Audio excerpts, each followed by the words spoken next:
Hello everyone and welcome to another edition of Classic Elite Reviews. My name is Tony with the ClassicElite.com podcast.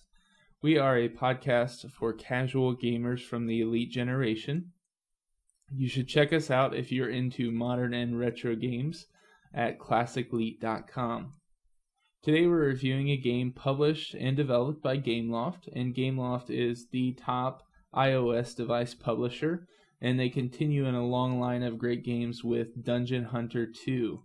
Now, Dungeon Hunter 2 is a highly anticipated sequel to Dungeon Hunter that came out a couple years ago on the iPod Touch and the iPhone, and then eventually with an HD version on the iPad.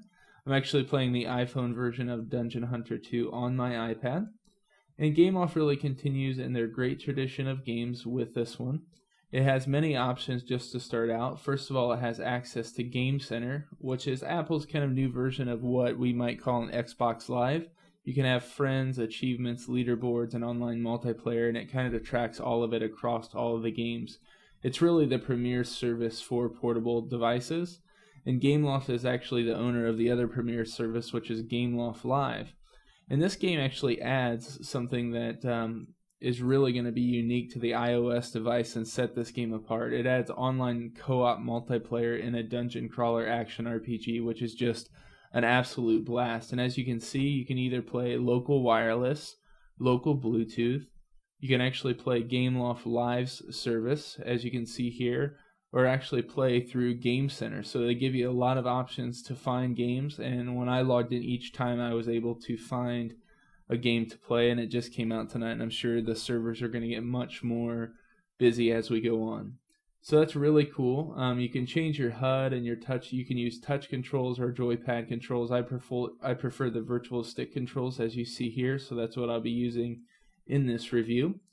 Kind of a cool thing about this game is once you conquer an area, you can go to a map and choose to go back to that area to level up or to fight some more characters from that area. So that's one thing I really like just to start out.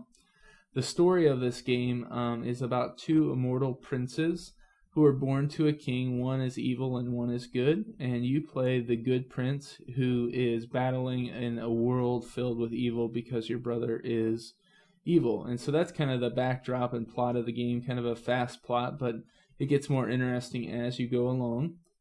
It is a dungeon crawler action RPG, very much like Diablo. It's fast paced. You kill a variety of enemies. You explore lands inside and outside, and you level up your character and solve puzzles and face bosses along the way.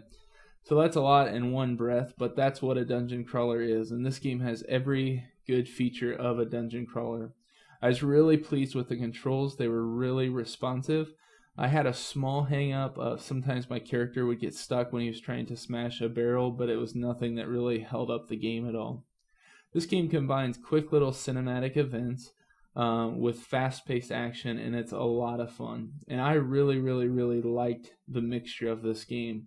I like the fact that there's small movie clips. I like the fact that there's a great story kind of introducing you to some of the bosses and to some of the characters, and I like the fact that there's a variety of enemies, and that's really nice. As you can see here in the level up screens of the character, you can add its strength, dexterity, endurance, and energy. You can play of one of three character types. You get your standard warrior, you get your standard person who can become an archer, and he's very quick. You got a person who can become a magician and have great magical powers, and then you can explore those powers with different fairies throughout the game. So it really has all the features of what I would say a great console action RPG, and it's right here on the iPod Touch, the iPhone, and the iPad. In conclusion, I'm really pleased with Dungeon Hunter 2. I'm really happy with the direction that Gameloft took. They added the online co-op, which is a big sell for this game, and a huge win for Gameloft and for portable gaming. Graphically, this game just elevates to another level for portable devices. I think it blows anything the PSP or the DS can offer right out of the water. I would say this one is a must-buy if you're into RPGs at all. Everything you would want in an action RPG, you can pick up and play. One other small thing I would change is the fact that the save states, if you die in a boss battle, it doesn't take you right back. You kind of have to fight your way back a little bit. So it's in between bad and good save states. But other than that, everything in this game is really good. It's a great one, and it's a long game. You'll have a lot of fun with it, and I highly recommend you picking this one up today.